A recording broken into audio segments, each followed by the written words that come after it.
We got her out of the car last night, got her up on the engine stand. Super, super excited and anxious to tear into this thing, see what exactly is going on. This thing's pretty dirty overall. First thing I want to do is pull it outside, plug off a few things, throttle body, turbo, give her a good degrease, a pressure wash, let it dry a little bit, maybe blow it off with some compressed air, and then we can start tearing into it. So let's go ahead, get this thing outside, get it cleaned up.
All right, this thing is ready to come apart. We got her all cleaned up.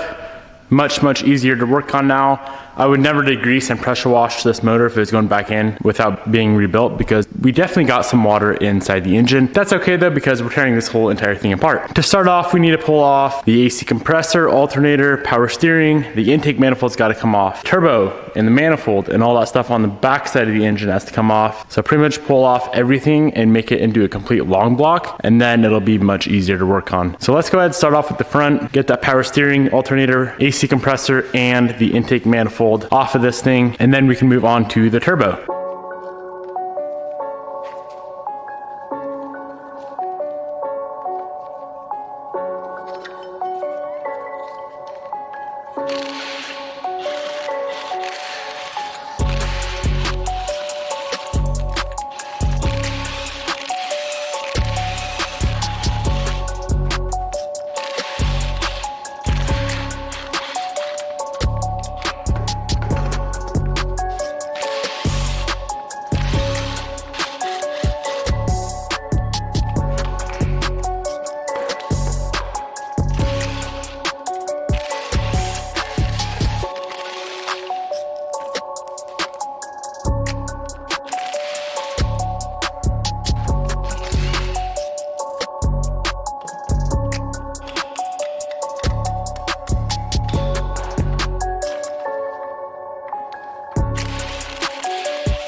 Everything is now pulled off the front side. Let's move on to the back. We got to pull the water pump, that crossover pipe, and the turbo kit.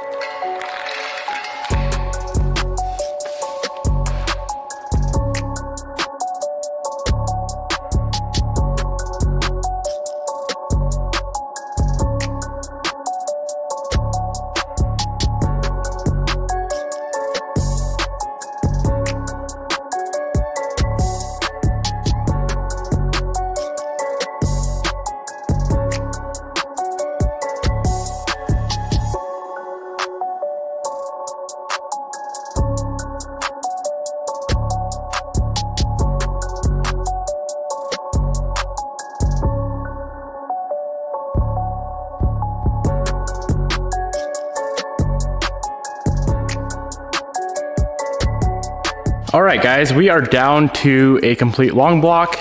All the accessories are pulled off, chilling on the table. I'm gonna go to clean up a little bit, make my life a little bit easier, and then we can go ahead, pull a top end off this thing and figure out what exactly is all wrong with it. All right, first up is the valve cover. I doubt we're gonna see anything significant under the valve cover. Immediately following the valve cover will be the front timing cover. Gonna have to pull off the crank pulley with that big old 22 mil bolt. Crank pulley comes off, timing cover will come off. As soon as the timing cover and the valve cover are off, we can mess with all of the timing components and then move on to pulling the cylinder head, which is where I'm assuming we are gonna see some issues.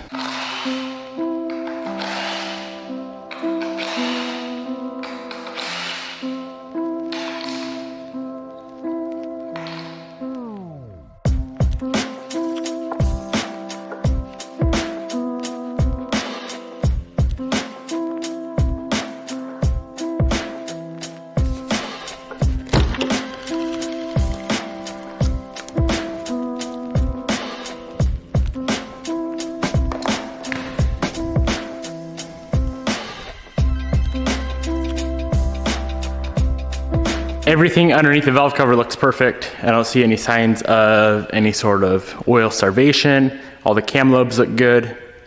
Everything looks good. Let's go ahead and pull off that timing cover.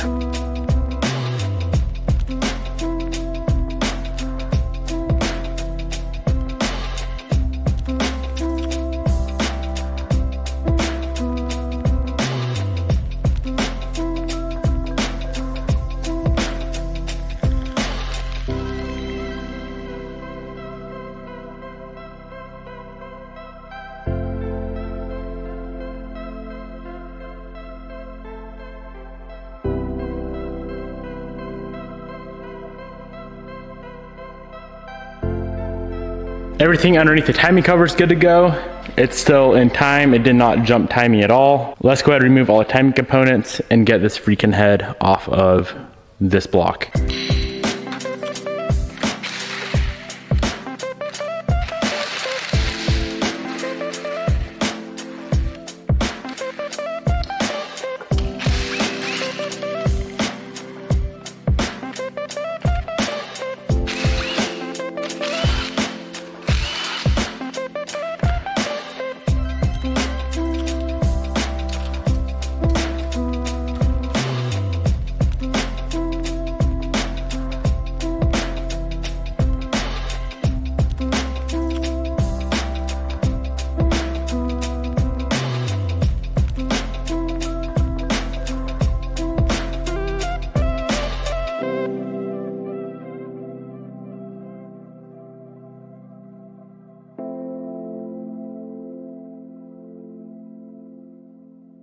Unfortunately, I can't pull the head off until I run to the auto parts store. When I built this motor, probably like 20 to 30,000 miles ago, we did ARP head studs. You need a ground down 13 millimeter 12-point socket to fit down in this hole right there to get the ARP nuts off of the studs. And I know I have that ground down socket somewhere, but I cannot find it anywhere in the toolbox.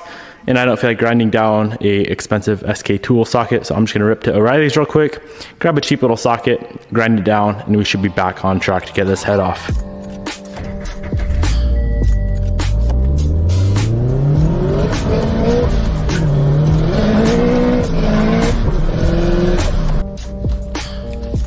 Well, they didn't have the socket I need, which is a 3/8 drive, 12-point, 13 millimeter or 1/2 inch. I'll just have to grab an SK and grind her down.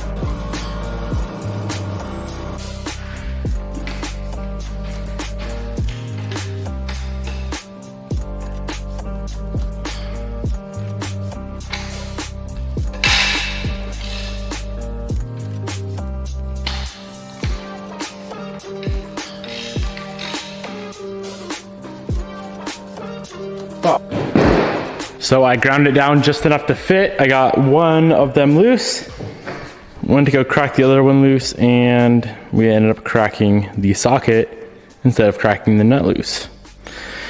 Shit. Well, I tried to weld the socket up, didn't work. I went and found another socket, and we are back in action. So let's go ahead, get everything loosened up, pull this freaking head off, and see what in the heck is going on.